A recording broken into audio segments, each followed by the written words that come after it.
টাইগারদের অভিনন্দন, স্পিনারদের শুরুর দাপট, পেসারদের দুর্দান্ত আক্রমণে তালগোল পাকিয়ে অস্ট্রেলিয়ার হার। দারুণ জয়ের পরেও বাংলার ব্যাটারদের নিয়ে আছে কিছু আপত্তি। সিরিজের বাইরেও আছে অন্য খবর। এই বছর বাংলায় আসছে না ইংল্যান্ড। 5 for 15-এর পুরো আয়োজন জুড়েই ক্রিকেট। প্রেজেন্টিং বাই আকাশ, আপনাদের সাথে আছি জোনাকি জ্যোতি। মাহিদির শুরু, সাকিবের দুরন্তপনা আর নাসুমের গোলক ধাঁধায় অন্ধকারে নিমজ্জিত অজি ব্যাটিং ইউনিট। 132 রানের টার্গেট টপকাতে গিয়ে রক্তবমি করেছে অজিরা। সবচেয়ে কম টার্গেট দিয়ে ম্যাচ জিতে রেকর্ড করেছে বাংলাদেশ। অলরাউন্ডারের নিউজ রুম মেতেছিল সেই আনন্দে। টাইগারদের জয়ে উদযাপনের সাথে অলরাউন্ডাররা সব দিয়েছেন নিজেদের মতামত। সেগুলোই তুলে ধরবেন শামসুল আরেফিন। অস্ট্রেলিয়ার সাথে টি-20 সিরিজ শুরু হলো। বাংলাদেশে খেলা, কিন্তু দল অস্ট্রেলিয়া, খেলাটি টি-20। যখন এইরকম সমীকরণ মাথায় নিয়ে বসবেন খেলা দেখতে, নিশ্চয়ই আপনি অস্ট্রেলিয়ার দিকে 90 পয়েন্ট দিয়ে 10 পয়েন্ট বাংলাদেশের জন্য রাখবেন। কিন্তু আজকে কি হয়েছে? পুরো ঘটনা উল্টো। বাংলাদেশ 132 রানের টার্গেট দিয়েছে, 23 রানে বাংলাদেশ জিতেছে। পুরো নিউজ রুমের কাজ যত ছিল আমাদের সব এলোমেলো হয়ে গেছে, কারণ আমরা একটা মাইন্ডসেট আপনি রেখেছি কী লিখবো, কীভাবে আমরা সাজাবো, কিন্তু বাংলাদেশ সেটি উলটপালট করে দিয়েছে। আমার মনে হয় পুরো সিরিজে বাংলাদেশ তার যে টি-20 যে দুর্বলতা, সেটি বোধ হয় এই ম্যাচ দিয়ে কাটিয়ে উঠলো। আমরা এই ম্যাচটি যারা কাভার করেছেন আমাদের নিউজ রুমে বসে, অলরাউন্ডারে এক একজন অলরাউন্ডার, তাদের কাছ থেকে আমরা জানবো। আর শুরুতে যেহেতু আমরা স্পিনারদের নিয়ে কথা বলবো, কারণ স্পিনাররাই এই ম্যাচের জয়ের দিকে সবচেয়ে বড় ভূমিকা পালন করলেন। আমাদের ফয়সাল হাবিব, তিনি আমাদেরকে বলবেন যে আপনার কাছে জয়ের টার্নিং পয়েন্ট এবং স্পিনারদের ভূমিকা নিয়ে যদি আপনি একটু কথা বলেন। ম্যাচের সবচেয়ে বড় টার্নিং পয়েন্ট অবশ্যই ছিল বাংলাদেশের বোলিং ইনিংসের প্রথম বলটাই। কারণ যখন আপনি ছোট রান ডিফেন্ড করতে যাবেন, প্রথমে একটা ভালো শুরু অনেক জরুরি। আর প্রথম বলে উইকেটের চেয়ে ভালো শুরু আসলে আর হয় না। শেখ মাহিদি সেটা দুর্দান্তভাবে করছে এবং এর পরের 2 ওভারেও পরপর 2টা উইকেট গেছে। সো অস্ট্রেলিয়ার টপ অর্ডারকে কিন্তু বাংলাদেশি স্পিনাররা প্রথম 3 ওভারের মধ্যেই প্যাভিলিয়নে ফেরত পাঠাইছিল। তো 11 রানে যখন একটা দল 3 উইকেটে দলে পরিণত হয়, তখন তাদের জন্য সেখান থেকে রিকভার করা অনেক কঠিন। অস্ট্রেলিয়া সেটা রিকভার করতে পারেনি, রিকোয়ার্ড রেট বাড়ছে, আর লাস্টের দিকে তার জন্য যে কলাপস করে গেছে। আর ওই 132 রানের টার্গেটে এটা খুবই দরকার ছিল শুরুটা, আর স্পিনাররা এটা খুবই ভালো মতো করছে। ধন্যবাদ ফয়সাল হাবিব। আমরা উৎসের কাছে যে আমাদের নতুন সদস্য অলরাউন্ডার পরিবারে, তিনি লিখছেন আপাতত, এখনও তার বলার পালা আসেনি, আজকে প্রথম বলবেন আমাদের কাছে। উনি স্পিনারদের কথা বললো, স্পিনারদের যে সহযোগিতা করলো পেসাররা, সাথে ক্যাপ্টেনের যে দুর্দান্ত আজকে যে পরিচালনা শক্তি, সেটি নিয়ে যদি আপনি কিছু বলেন, পেসার এবং ক্যাপ্টেন্সি। সবচেয়ে গুরুত্বপূর্ণ হচ্ছে যে অধিনায়করা নানান রকমের পরিকল্পনা করে, কিন্তু সবচেয়ে ইম্পর্টেন্ট ব্যাপার যে সব পরিকল্পনাগুলো সবসময় এক্সিকিউট করতে পারে না। আজকে মাহমুদুল্লাহ রিয়াদ যেভাবে ভাবছে সব তার চেয়ে হয়তো ভালো মতো হয়েছে। যেমন দেখেন, প্রথম 6 ওভার পাওয়ার প্লে হলো 4 জন বোলার দিয়ে। পেস বলার যখন আনলো মুস্তাফিজুরকে, তখন পাওয়ার প্লে লাস্ট ওভার 6 নম্বর ওভার, এরপর আনলো আবার 8 নম্বর ওভারে শরীফুলকে, তারপর 4 ওভার আবার স্পিনার, 13 নম্বর ওভারে শরীফুলকে আনে, আবার 17 নম্বর ওভার থেকে পেসার। সো যেভাবে যেটা চাইছে আজকে সব কিছু ওভাবে হয়েছে। সো সবচেয়ে ইম্পর্টেন্ট ছিল প্ল্যানিংটা এক্সিকিউট করা, আর আমার কাছে মনে হয় যে আজকে মাহমুদুল্লাহ রিয়াদ খুব ভালো মতো করছে। সো দুর্দান্ত অধিনায়কত্ব। দারুণ বলেছেন উৎস, দারুণ বলেছে। আমরা আমাদের যে সদস্য পিয়াল আছে, যাকে আপনারা আফনান পিয়াল হিসেবে চিনেন, তিনি ব্যক্তিগতভাবে একজন ক্রিকেটারও, মানে তিনি এজ লেভেল ক্রিকেট খেলেছেন। আমরা যদি একদম একটু সামারি করি পুরো ম্যাচটা, ব্যাটিং থেকে, ব্যাটিংয়ের দৈন্যতা নিয়েও আপনি একটা প্যাকেজ বানিয়েছেন। সেই সঙ্গে আপনি যদি ম্যাচের পুরো ম্যাচটি নিয়ে সংক্ষেপে আমাদেরকে বলেন, কোথায় আমরা এগিয়েছিলাম, কোথায় আমরা পিছিয়েছিলাম। প্রথমত হচ্ছে আসলে একটু প্ল্যানিংয়ের অভাব ছিল ব্যাটিংয়ে। যে আপনার মিরপুরের উইকেট সবাই চেনে, একটু স্লো উইকেট থাকে, রান আসলে ব্যাটে খুব বেশি বল আসে না, রান করা কষ্ট হয়। তো এই কারণে মানে মিরপুরের উইকেটে অ্যাভারেজ 150, 160 এই টাইপের রান হয়। তো ছোট করে যদি প্ল্যান করতো বাংলাদেশ, যেমন 150 রান করবে, মানে ছোট করে বলি যে 20 বলে 25 রান, তো তাহলে কিন্তু বাংলাদেশ খুব ভালো একটা টোটাল পেতে পারতো। কিন্তু বাংলাদেশের ব্যাটিংয়ে আসলে একটু হটকারিতা বা একটু মানে তাড়াহুড়োর ভাব লক্ষ্য করা গেছে। শুরু থেকেই বেশি বাউন্ডারির দিকে মনোযোগ ছিল। যেমন উদাহরণ হিসেবে নাইম শেখ, ও 29 বলে 30 রান করেছে, কিন্তু তার মধ্যে 4টা বাউন্ডারি, ওই 4 বাউন্ডারি 20 রান পেয়েছে। তো বাকি যে 25 বলে করেছে 10 রান। তো এইখানে বাকি 25 বলে যদি 15টাও সিঙ্গেলস খেলতো, তাহলে ওর রান হয়তো 29 বলে 45। তো দেখেন কত মানে আসলে কত গ্যাপ। তো তো এরকম হয়েছে সাকিবের সাথেও, রিয়াদের সাথেও, আফিফের সাথেও। তো এই কারণে আমাদের রানটা 25-30 ইভেন 35 রানও আমাদের কম হয়েছে। আর বোলিংয়ে আমার কাছে টার্নিং পয়েন্ট হচ্ছে নাসুমের ওই ব্রেক থ্রু ওয়েডের, যেমন ওই সময় আমাদের ম্যাচটা হাত থেকে একটু বেরোনোর একটু চান্স ছিল, 38 রানের পার্টনারশিপ, 38 রানে ওদের পার্টনারশিপ ভালো করছিল ওরা। তো ওই সময়ে আমি ফয়সাল ভাইয়ের সাথে আলোচনা করছিলাম যে এই সময় হয়তো নাসুমকে বা সাকিবকে দেবে, কারণ মানে ওরাও তো রানের জন্য করবে। তো সাকিব আসলে সাধারণভাবে ফ্লাইটে বেশি করার ট্রাই করেন, তো ব্যাটসম্যানেরা শর্টস খেলার একটা লোভ তৈরি হয় ব্যাটসম্যানদের উপরে। আর নাসুমের ব্যাপার হচ্ছে ওর যে এর আগে টি-20 স্ট্যাটস, ওইটা আসলে ওর সঙ্গে বা পক্ষে যায় না। তো বড় দলগুলো তো হোমওয়ার্ক করে আসে, তো ওরা তো ওইভাবেই স্বাভাবিকভাবে ওরা নাসুমকে টার্গেট করার চেষ্টা করেছে, ইভেন টার্গেট করেছিল কিন্তু সফল হতে পারেনি। তো ওই উইকেট পড়ার পরেই এরপরে অ্যাস্টন এগারকে হিট উইকেট, তারপরে মিচেল মার্শকে ক্যাচ। তো ওইখান থেকেই মূলত আমরা ম্যাচ জিতে গেছি। দুর্দান্ত সব বিশ্লেষণ শুনলেন আমাদের অলরাউন্ডার সদস্যদের কাছ থেকে। আশা করছি সেখান থেকে আপনারা ম্যাচের পুরো সিনারিওটা বুঝতে পেরেছেন। আর সবচেয়ে বড় যে বিষয়টি, টি-20তে আমাদেরকে এখনও দুর্বল হিসেবে যেভাবে ট্রিট করা হয়, সেটি বোধহয় এই ম্যাচ থেকে কিছুটা হলেও আমাদের এই অপবাদ গুজবে। আর সবচেয়ে বড় যে বিষয়টি, শুধু এই সিরিজেই বাংলাদেশ দল এগিয়ে রইল না, তারা এরপর থেকে সামনে যতবার টি-20 খেলতে নামবে, সে যত বড় প্রতিপক্ষই হোক, সেখানে নিশ্চয় এটি বড় উদাহরণ হিসাবে কাজ করবে। শামসুল আরেফিন, অলরাউন্ডার। পেস অ্যাটাকে অস্ট্রেলিয়া দাপট করবে সেটা খুব ভালো করেই জানা কথা। ঘরের মাঠে স্বাগতিকদের বড় শক্তি স্পিন, সেটা তো কার্যকরী হলোই, সাথে পেসাররা দিলেন দারুণ সাপোর্ট। শুরুর দাপট শেষ পর্যন্ত বোলারদের, ওদের কথা আলাদা করে বলছেন ফয়সাল হাবিব। নিজের খেলা সর্বশেষ ম্যাচেই নাসুম আহমেদ দিয়েছিলেন 3 ওভারে 37 রান। অস্ট্রেলিয়ার সাথে প্রথম ম্যাচের একাদশে থাকবেন কিনা তা নিয়েও ছিল সন্দেহের অবকাশ ঘটিয়ে নাসুম খেলেছেন এবং হয়েছেন বাংলাদেশের জয়ের নায়ক। এই বাঁহাতি স্পিনারের 4 উইকেটেই টি-20তে প্রথমবারের মতো অস্ট্রেলিয়াকে হারিয়েছে বাংলাদেশ। নাসুম বাদেও সব স্পিনারই ভালো করেছেন এই ম্যাচে। আর স্পিনারদের জয়যাত্রার শুরুটা করেছিলেন অফ স্পিনার শেখ মাহেদী হাসান। ছোট টার্গেট ডিফেন্ড করতে বাংলাদেশের দরকার ছিল একটি ভালো শুরু, আর সেটাই এসেছে মাহেদীর হাত ধরে। মাহেদী ইনিংসের প্রথম বলে দারুণ এক আনবলে ফিরিয়েছেন অজি ওপেনার অ্যালেক্স ক্যারেকে। এই অফই শেষ পর্যন্ত তার স্পেল শেষ করেছেন 4 ওভারে 22 রান দিয়ে 1 উইকেট নিয়ে। অজিদের সবচেয়ে বড় ভয়টা ছিল স্পিনার সাকিব আল হাসানকে নিয়ে। সেই ভয়কে পুঁজি করেই অজিদের চেপে ধরেছিলেন সাকিবও। নিজের করতে আসা দিনের প্রথম ওভারেই ফিরিয়েছিলেন ময়জিস হেনরিক্সকে। সাকিবের উইকেটেই 11 রানে 3 উইকেটের দলে পরিণত হয় অস্ট্রেলিয়া। ম্যাচে আর উইকেট না পেলেও সাকিব রান দিয়েছেন ওভারে 6 করে। স্পিনের চেয়ে বলে ফ্লাইট দেওয়াতেই বেশি মনোযোগী ছিলেন বিশ্বসেরা অলরাউন্ডার। সাকিব মাহেদী ভালো করলেও ম্যাচের সব আলো কেড়ে নিয়েছেন নাসুম আহমেদ। বাংলাদেশি স্পিনারদের ভেতর সবচেয়ে বেশি ঘুরেছে নাসুমের বলই, আর সেই ঘূর্ণিতেই কাবু হয়েছে 4 অজি ব্যাটার। এই ম্যাচের আগে ক্যারিয়ারে 2 উইকেট পাওয়া নাসুম এই ম্যাচের 4 উইকেটও পেয়েছেন ম্যাচের ক্রুশাল মুহূর্তে। ফিরিয়েছেন অজি অধিনায়ক ওয়েড এবং সেরা পারফর্মার মিচেল মার্শকে। প্রথম টি-20 উইকেট স্পিনিং হবে সেটা প্রত্যাশিতই ছিল। সেই প্রত্যাশিত উইকেটে অজিরা ভালো বল করে বাংলাদেশকে আটকে ছিল অল্পতেই।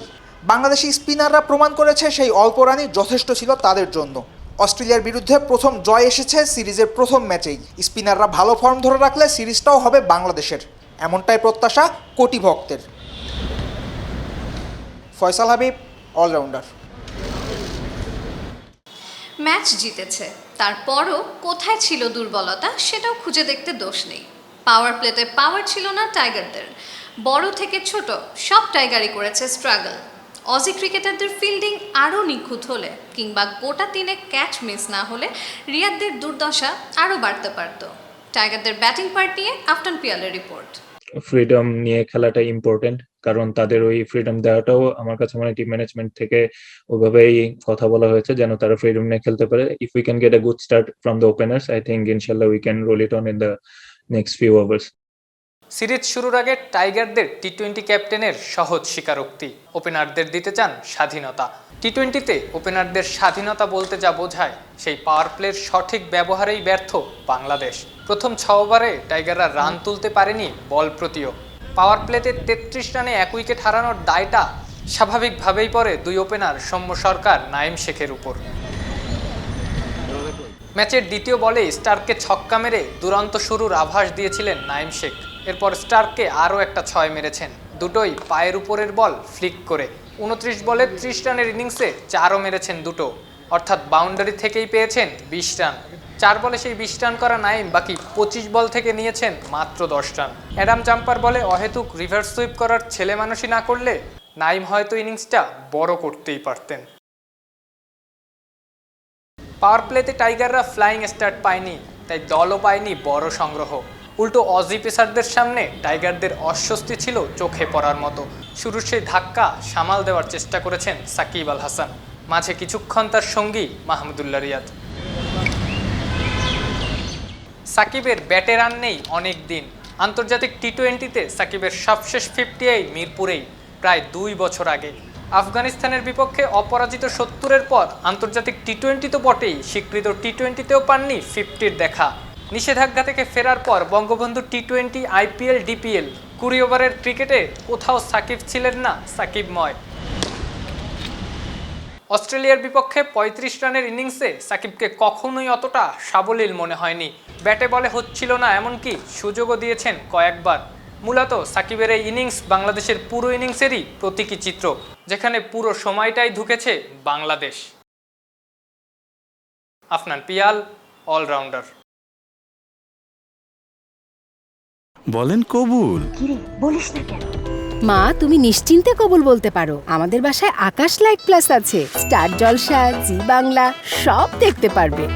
কবুল। বিনোদনের দেশি বিদেশি সব চ্যানেল নিয়ে এলো আকাশ লাইট প্লাস, মাত্র 300 টাকায় সারা মাস। চলে আসুন আকাশের ঝকঝকে টিভি দেখার নতুন দুনিয়ায়। স্থগিত হয়েছে ইংল্যান্ডের বাংলাদেশ সফর। নতুন সূচিতে ইংলিশরা বাংলায় আসবে 2023 সালের মার্চে। 3 লায়নদের বাংলাদেশে না আসার কারণ IPL। আন্তর্জাতিক ক্রিকেট কি আরও একবার হেরে গেল টাকা আর গ্ল্যামারের কাছে, নাকি আছে অন্য কারণ? মাহুষ প্রত্যয় রিপোর্ট। টিম অস্ট্রেলিয়া এখন বাংলাদেশে 5 ম্যাচের টি-20 সিরিজ। অজিদের দেশে আনতে সামর্থ্যের সবটাই প্রয়োগ করেছে BCB। যা চেয়েছে অজিরা তাই পেয়েছে। অদ্ভুত সব আবদারেও BCBর না নাই। সবকিছু দেখে হয়তো অস্ট্রেলিয়াও মুগ্ধ। বাংলাদেশ আতিথ্য দিতে জানে, সেটাই নতুন করে প্রমাণ হয়েছে। হিসেব বলছে অস্ট্রেলিয়া সিরিজে আবাসন খাতে BCBর খরচ প্রায় 15 কোটি। শুধু আবাসন খাতি না, সব জায়গাতেই অজিরা পাচ্ছে দেশের সর্বোচ্চ মর্যাদা। এমন আতিথ্য পেলে কোনো দেশই বাংলাদেশ সফরে না আসার কথা না। তবে সবসময় প্রথম ভাবনাটা ঠিক হয় না। যারা দাম্ভিককে মুড়ে থাকে তাদের কাছে কোনো যুক্তিই খাটে না। চলতি বছরের সেপ্টেম্বরে বাংলাদেশে আসার কথা ছিল ইংল্যান্ডের। সীমিত ওভারের 2 সিরিজ। অস্ট্রেলিয়া বাংলায় পা রাখার পর ইংল্যান্ড আসবে না এমন কোনো কারণও হয়তো ছিল না। কিন্তু সোমবার হঠাৎ করেই ঘোষণা আসে, ইংলিশদের বাংলাদেশ সফর স্থগিত হয়েছে। কারণটা IPL। ECB চায় তাদের ক্রিকেটাররাই ফ্র্যাঞ্চাইজি লিগ খেলুক। ইন্ডিয়ান প্রিমিয়ার লিগের সাথে সাংঘর্ষিক হয় এমন কোনো কিছুই তারা করতে চায় না। অর্থাৎ বরাবরের মতো এবারও ফ্র্যাঞ্চাইজি ক্রিকেটের কাছে নতুন করে হারলো আন্তর্জাতিক ক্রিকেট। কিন্তু প্রশ্ন জাগে, বাংলাদেশের জায়গায় যদি অন্য কোনো ক্রিকেট পরাশক্তি হতো, তবেও কি ইংল্যান্ডের সিদ্ধান্ত একই হতো? নতুন খবর, ইংল্যান্ডের সাথে টাইগারদের পিছিয়ে যাওয়া সিরিজ হবে 2023 সালের মার্চে, অর্থাৎ প্রায় 1.5 বছরের অপেক্ষা। IPL এর অবশিষ্ট অংশ আরব আমিরাতে। বিশ্বকাপের ভেন্যুও ওই আরব আমিরাত। নিজেদের পক্ষে চুক্তি দাঁড় করাতে এর চেয়ে ভালো অজুহাত হয়তো আর নাই।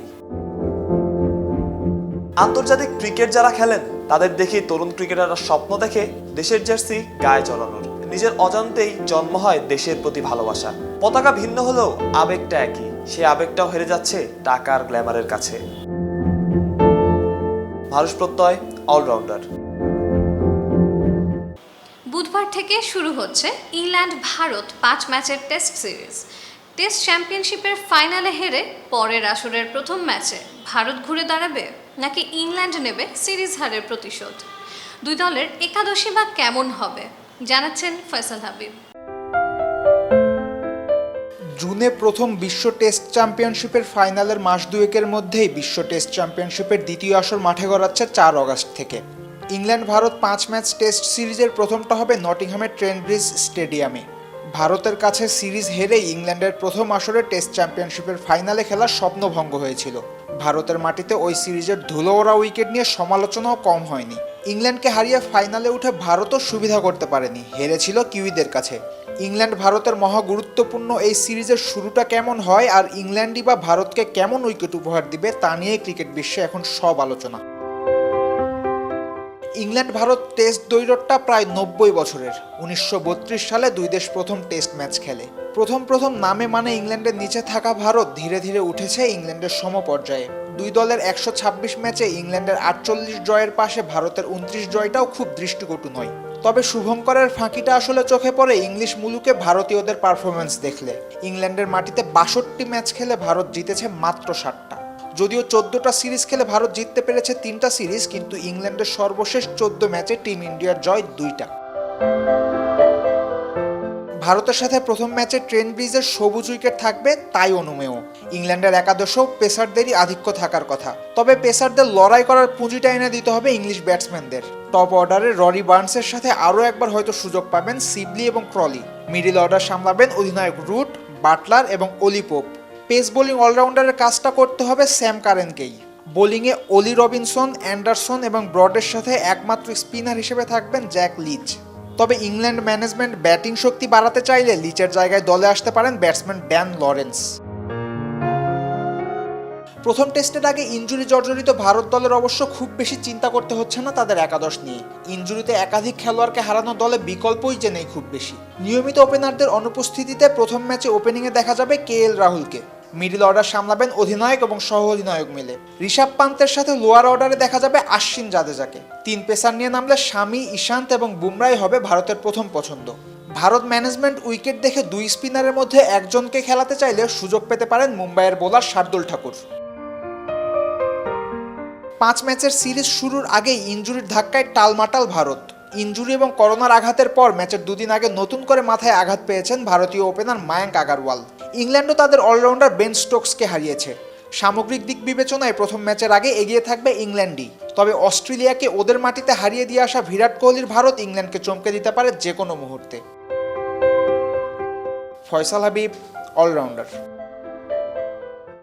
আকাশ প্রেজেন্স 5 for 15 আজকের মতো এ পর্যন্তই। অলরাউন্ডারের সাথেই থাকুন, হয়ে উঠুন অলরাউন্ডার।